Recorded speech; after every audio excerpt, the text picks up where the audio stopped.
সুপ্রভাত বন্ধুরা, চলে এসেছি নতুন একটি ব্লগ নিয়ে।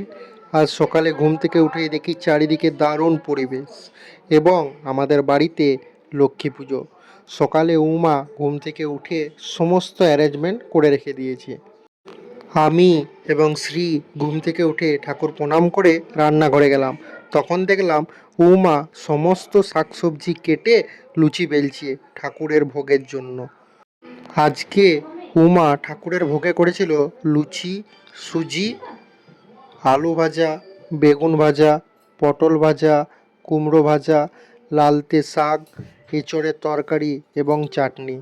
তা করতে করতেই দেখছি পুরোহিত মশাই পুজো করতে চলে এসেছেন এবং শ্রী ধূপ এবং প্রদীপ জ্বালিয়ে পুরোহিত মশাইকে সমস্ত কিছু জোগাড় রেডি করে দিচ্ছে এবং পুরোহিত মশাই পুজো শুরু করলেন এবং আমরা বাড়ির সকলে বসে পুজো দেখলাম।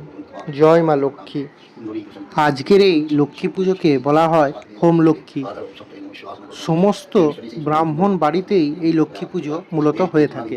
আপনারা অবশ্যই কমেন্টে জানাবেন আপনাদের কাদের কাদের বাড়িতে আজকে এই লক্ষ্মী পুজো আয়োজন করা হয়েছে।